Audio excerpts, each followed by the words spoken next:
Quels sont les risques juridiques au métier d'influenceur? Alors, en matière d'influence santé, que c'est de ça dont je vais parler dans le domaine de la santé, on peut distinguer deux catégories de créateurs de contenu. On a d'abord les patients qui vont utiliser les réseaux sociaux pour témoigner et puis qui vont donc avoir une certaine communauté, comme moi j'ai par exemple avec YouTube. Et puis on a les professionnels de santé qui vont pouvoir euh, donner des informations, forcément des conseils euh, plus scientifiques ou médicales. Après, il y a là aussi, il y a des limites. Euh, donc, en fait, ce dont j'ai envie de vous parler, c'est les risques. Les risques juridiques, c'est-à-dire, en fait, on a des,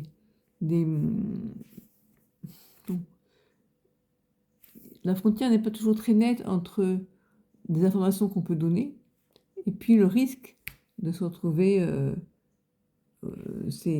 condamné pour exercice illégal de la médecine ou bien pour ceux qui vendent des remèdes pour exercice de la pharmacie. Et puis, bien sûr, si on vend et on fait des fausses promesses, il peut y avoir aussi ce qu'on appelle des pratiques commerciales trompeuses et carrément de l'escroquerie, abus de faiblesse en plus, enfin en plus. Si jamais on peut démontrer que la personne savait qu'en face, elle avait une personne dans un état de vulnérabilité. Donc tout ça, je me suis dit, ça pourrait vous intéresser de savoir tout ça. À titre personnel, j'ai dû avoir à peu près, ça a dû m'arriver 3 4 fois, des propositions enfin comment dire, quelqu'un qui disait suivez ça, tel protocole, et vous allez guérir de la sclérose en plaques. Euh, et donc c'est important de l'informer. Alors au début, moi j'écoutais, ce que j'aime bien un peu, pas confronter la personne, mais j'écoute. Puis maintenant, je cherche plus à comprendre. Si on me fait un commentaire comme ça, soit je réponds pas, soit je supprime. Parce que je trouve que c'est sans bien fondé. Et bref, voilà. Alors, j'ai mis du rouge à lèvres, alors. Je vais pas mettre sur la bouteille.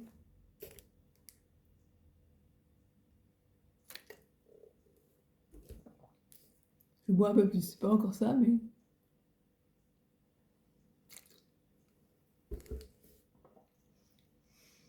Alors, je vais vous lire mon introduction. Parce que je suis en train d'écrire un livre là-dessus, enfin un book, un e-book. Le secteur de la santé en France s'est beaucoup développé sur Internet. Oui, j'avais déjà écrit ça en 2017 et puis là, je l'ai actualisé. De nos jours, son utilisation pour chercher une information médicale est devenue habituelle. Le grand public peut profiter de diverses informations concernant la santé sur de nombreux sites internet. Parmi les sites web et blogs présents sur la toile, certains sont même exclusivement consacrés à fournir des conseils de santé. Par exemple, le site Doctissimo, qui compte environ 2 millions de visiteurs. Donc, on peut vouloir d'abord chercher des informations sur Internet concernant la santé pour plusieurs raisons. La personne ou ses proches est malade, donc on cherche des informations parce que on a un cas particulier. Donc on fait appel à Internet pour y trouver des informations sur la pathologie et ou du soutien auprès d'une communauté de malades. Donc soit on cherche à s'informer sur la pathologie, on vient de nous annoncer qu'on souffre de sclérose en plaques, par exemple, on va chercher c'est quoi la sclérose en plaques. Parce qu'on manque d'informations, parce que le médecin n'a pas forcément toujours le temps de nous accorder beaucoup de temps, et puis même s'il nous a accordé du temps, on aime toujours un peu chercher par nous-mêmes. Et puis on peut aussi vouloir des témoignages, donc une communauté, pouvoir partager avec d'autres personnes. Donc ça, c'est d'avoir recherche d'informations parce que soit on est touché par une maladie, soit, enfin, je parle de maladie, parce que pour tout simplement, on a un signe, je sais pas, moi, on a une rougeur, moi, par exemple, je me demandais, sur le pied, j'avais une marque cutanée, et je me demandais si c'est une sécheresse cutanée ou est-ce que c'est un psoriasis, parce que j'ai déjà eu ça sur le coude, et quand je l'ai vu sur le pied, bah, je suis allée voir différentes images sur le sujet. Et j'ai trouvé que je me suis dit, bon, ça ressemble pas mal au psoriasis et j'avais raison. Voilà, donc on cherche une info, pas forcément parce qu'on est gravement malade. Alors, on peut aussi chercher à savoir la signification des troubles, là, ce que j'ai dit, troubles mineurs qu'elle présente et parvenir à évaluer s'il y a urgence ou non à contacter son médecin. Soit on trouve l'information tout de suite et puis auquel cas on peut se soigner tout de suite, on le fait. Ou là, en l'occurrence, après j'ai contacté mon médecin et qui m'a dit effectivement c'était du psoriasis, qui m'a donné une crème en conséquence. Voilà. Sinon, j'irai voir mon pharmacien. Donc, c'est pour l'automédication. Après, je mets, il est tentant pour l'internaute de chercher à savoir, non, à s'automédicaliser. La personne malade souhaite pouvoir éviter un déplacement chez son médecin généraliste et des dépenses santé qu'elle juge être inutiles. Bon, c'est sûr que si c'est un petit bobo, pareil, chez son médecin à chaque fois. Bah, ceci dit, après la question c'est de savoir est-ce que c'est un petit bobo ou pas. Après, je mets voilà, ce qui relève de la bobologie, mots fréquents du quotidien. Alors, les dangers de préférer trouver des conseils sur la toile sont multiples. Par exemple, l'internaute peut avoir mal évalué la gravité des troubles et ainsi être passé à côté d'une urgence qui lui a été préjudiciable pour sa santé. Après, je pense que quand même on est assez intelligent pour savoir si c'est... Bah, si le petit bobo, au bout de 48 heures, il s'est aggravé, on ne cherche pas à comprendre, on file voir son médecin, quoi.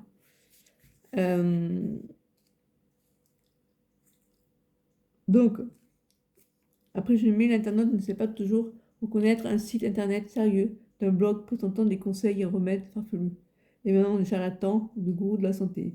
Il peut alors devenir une victime de dérives sectaires qui en veulent à leur argent et mettent leur santé en jeu. Alors là, je vais vous citer un exemple avec, j'ai cité, hein, parce qu'il a été mis en examen, donc je vous dis, il est mis en examen. Je ne vous dis pas qu'il est auteur des infractions qu'on lui reproche. C'est Thierry Casasno, oh, j'arrive jamais à dire son nom. Un influenceur dans le domaine de l'alimentation crue. Je vous en parlerai après. Donc, comment on reconnaît un site sérieux des conseils qui relèvent du charlatanisme entre les remèdes farfelus et les bons conseils. Disons qu'il y a... Se pose la question de la frontière entre l'information fournie à l'internaute et les actes de diagnostic et de traitement qui sont réservés aux personnes habilitées à exercer la médecine. Voilà, faut... Et ça j'en parle après quand je dis, je parle du risque d'être condamné pour exercice illégal de la médecine. Des fois, c'est pas toujours évident. Des fois où c'est très clair, cette personne dit je vais vous guérir de la sclérose en plaques. Vous savez que, bon, en fait, même le médecin, il ne dira jamais qu'on va vous guérir pour une maladie. Il vous prescrit des traitements. Jamais il vous soigne, il ne vous guérit pas. Bref, je mets le domaine de la santé peut représenter une véritable niche pour l'entrepreneur à la recherche d'un business rentable sur Internet. Mais donner des informations et des conseils relatifs à la santé peut aussi être risqué pour l'auteur du contenu présent sur le site web. D'ailleurs, en fait, c'est risqué pour la personne si elle, pour différentes raisons, parce qu'elle se fait avoir. Là, je parlerai, il y a de plus en plus de cette notion d'emprise. Ces gourous de la santé, en fait, qui ont une emprise sur les gens qui les suivent. Et puis, parce que la personne ne se rend pas compte, elle peut se tromper. Hein. Moi, je me souviens, quand ma mère était en fin de vie, elle avait la maladie de Charcot, je pensais que c'était Parkinson. Après, c'était pas très grave, parce que bon, c'était un sentiment que j'avais eu, c'était peut-être Parkinson, mais ça n'avait pas eu de conséquences, puisque je lui ai dit à ma mère, t'es Parkinson, je lui ai dit, je me demande si c'est pas Parkinson, mais après, quand on a dit que c'était la maladie de Charcot, voilà, donc il y a des dangers qui obligent finalement à mettre, euh, à empêcher ces gourous de la santé. Parce que j'ai l'exemple d'une personne qui m'avait dit bah, vous me payez, voilà, je suis sûre que c'était 50 euros, pardon, et je vous fais un diagnostic finalement, hein, et je vous donne ce qu'il faut faire, l'instruction à suivre. Et elle me disait en plus d'arrêter mon traitement pour le. D'ailleurs, je l'ai arrêté, mais là, ça a été parce que j'étais à l'hôpital, euh, pour ma vessie neurologique. Et en fait, c'est-à-dire, elle présentait les médicaments allopathiques, donc, médicaments traditionnels, comme étant nuisibles pour ma santé. Et par contre, le naturel était, voilà, ce qu'il fallait faire, quoi. Et finalement, le naturel aussi peut être toxique. Bref, et donc ça c'est... Après, il y a un risque, ce qu'on appelle des dérives sectaires, mais je vous en reparlerai de ça. C'est intéressant, moi, je trouve. Donc, qu'est-ce qu'il y a comme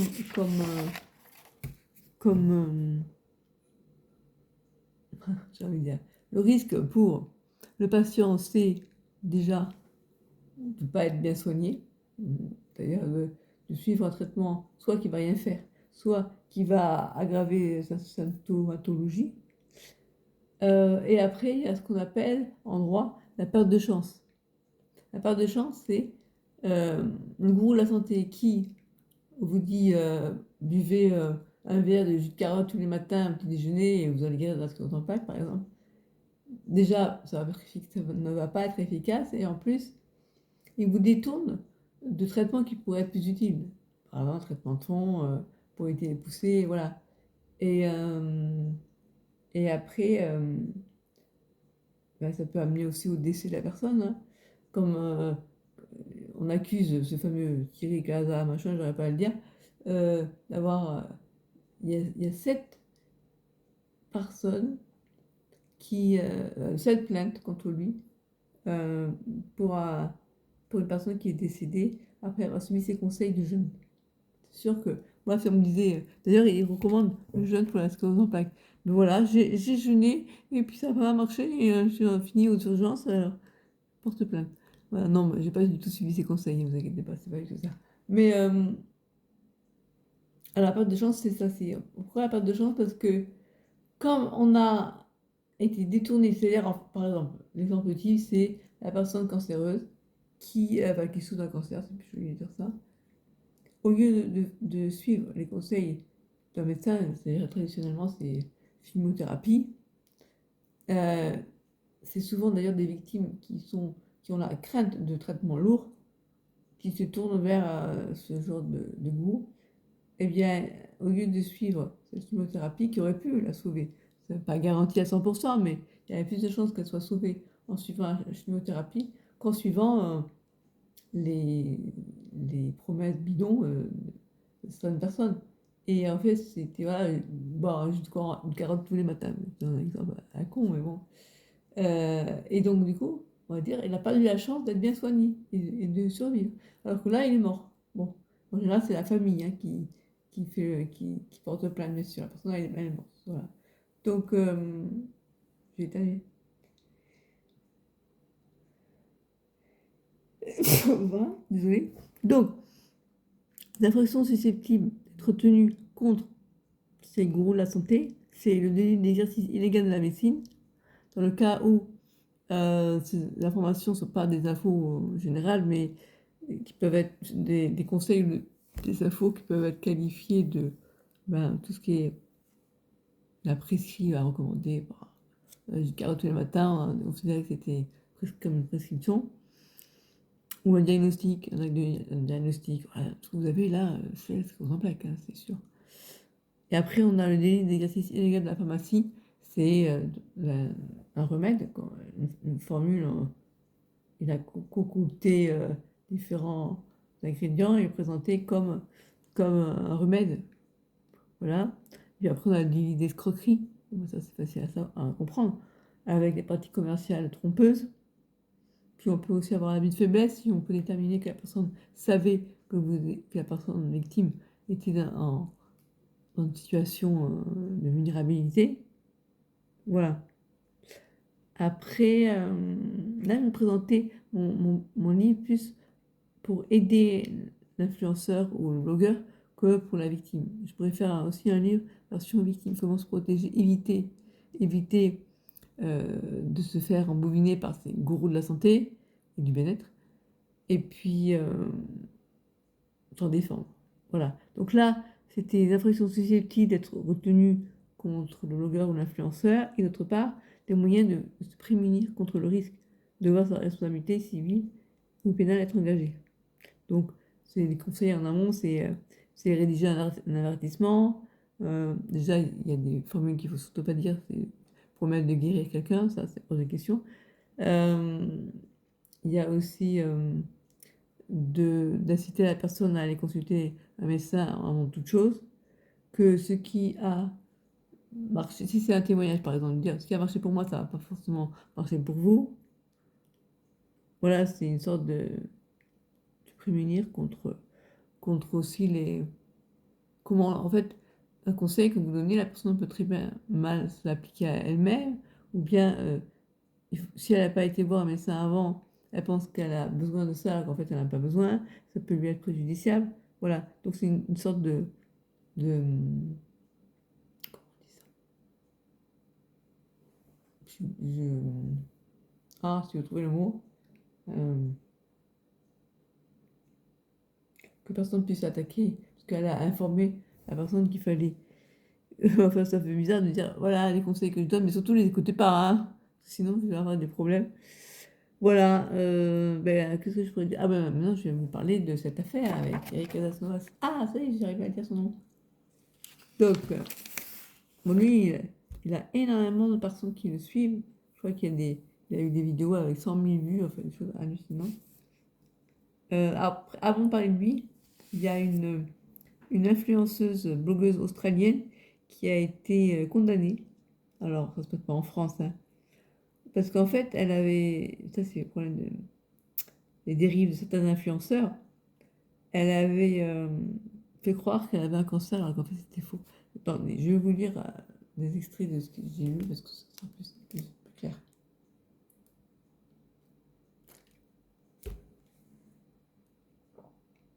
Voilà. Elle s'appelle Belle Gibson. Pas Mel Gibson, hein, Belle Gibson. Populaire blogueuse australienne. Avait prétendu avoir guéri d'un cancer du cerveau grâce à des thérapies alternatives. Elle a été condamnée à l'équivalent de 275 000 € d'amende. Bah, l'article. Attendez, donc elle a avoué avoir menti durant des années sur son état de santé.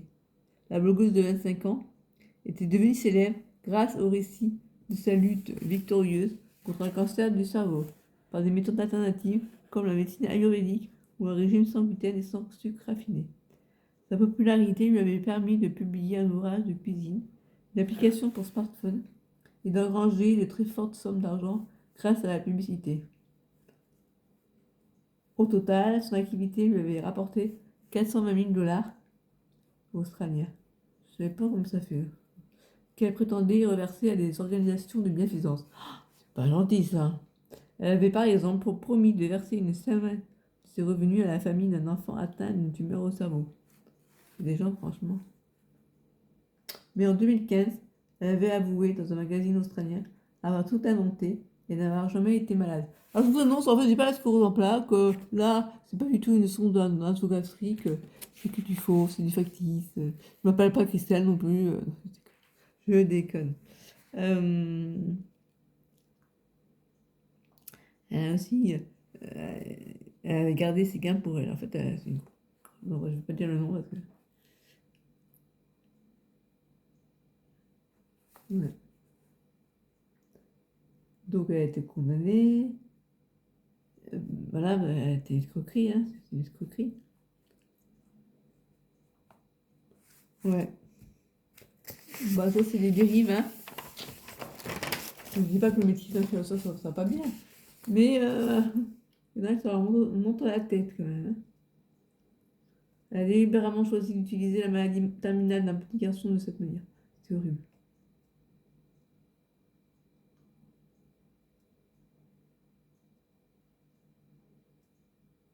Ouais, t'es un peu fada quand même, parce qu'ils disent que peut-être qu'elle pensait vraiment être atteinte d'un cancer, elle, hein. Après, on a Miguel Barthéléry, naturopathe, qui prône le jeûne pour soigner le cancer. Il a été interdit d'exercer, mais pour autant, il continue son petit bonhomme de chemin, à ce que j'ai compris. Euh, là, après, on arrive à quelque chose qui est vraiment moche parce qu'il y a une certaine emprise, même les proches, ils n'arrivent pas à faire prendre conscience de la personne qui est victime que oh, attends, non, mais tes conseils, c'est bidon, c'est n'importe quoi. N'écoute pas. Et au final, ils se détournent de la médecine traditionnelle pour suivre. Parce qu'en fait, c'est souvent les personnes qui ont peur de traitements lourds qu'on peut leur proposer la médecine allopathique. Bref, alors là, donc, euh,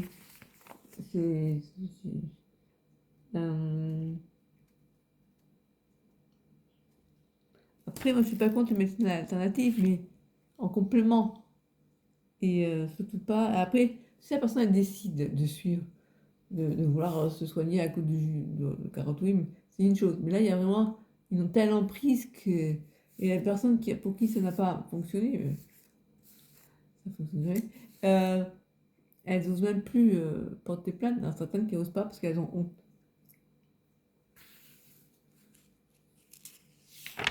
Alors,